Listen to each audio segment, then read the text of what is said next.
Front ഒരു short film ചെയ്തിട്ടുണ്ടായിരുന്നു. അപ്പോൾ ആ ഷോർട്ട് ഫിലിമിൽ അഭിനയിച്ച സ്ത്രീയാണ് ഇത്. പക്ഷേ അവർ പ്രൊഫഷണൽ ആർട്ടിസ്റ്റ് അല്ല. ഫസ്റ്റ് ഷോർട്ട് ഫിലിമാണ്. ആ ഷോർട്ട് ഓക്കെ. ഫിലിം ആണെങ്കിൽ അത് ഔട്ട് വന്നിട്ടുമില്ല. അതിൻ്റെ ഒന്നും നമുക്കൊന്നും കാണാനും പറ്റിയില്ല. അപ്പോൾ ഓക്കെ.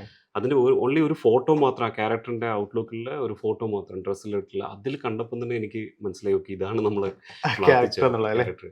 പക്ഷേ എന്താ സംഭവം എന്ന് നമുക്ക് ഈ അവരുടെ പെർഫോമൻസ് കാണാത്തതുകൊണ്ടുള്ള ഒരു കൺസേൺ കൊണ്ട് നമ്മൾ ഓഡിഷനായിട്ട് അവിടെ ചെന്നു. ഓഡിഷൻ പോകുമ്പോൾ നമ്മൾ വിചാരിച്ചു, ഓക്കെ, കുറച്ചും കൂടിയും പേരെ നമുക്ക് എക്സ്പ്ലോർ ചെയ്യാമെന്ന് പറഞ്ഞിട്ട് ഓക്കെ.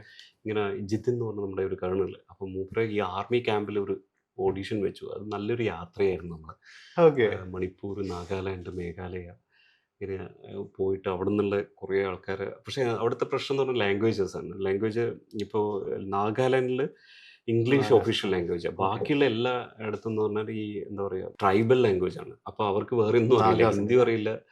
അപ്പോൾ കമ്മ്യൂണിക്കേഷൻ എന്ന് പറഞ്ഞാൽ അവർ ഒരു മകനെയെല്ലാം കൊണ്ടുവന്നിട്ടാണ് അവരോട് നമ്മൾ കമ്മ്യൂണിക്കേറ്റ് ചെയ്യണം. ഓക്കെ. ഓക്കെ. ഓക്കെ. അവരങ്ങോട്ടേക്ക് അപ്പൊ ട്രാൻസ്ലേറ്റ് ചെയ്യും. ബിയാന മൂവിയുടെ അവസ്ഥ എന്തായിരുന്നു? ലബിയാന മോമി ആക്ച്വലി വളരെ നല്ല എഡ്യൂക്കേറ്റഡ് ലേഡിയാണ്. അവർ ഓക്കെ. സ്കൂളുണ്ട്, ഒരു ടീച്ചറാണ്.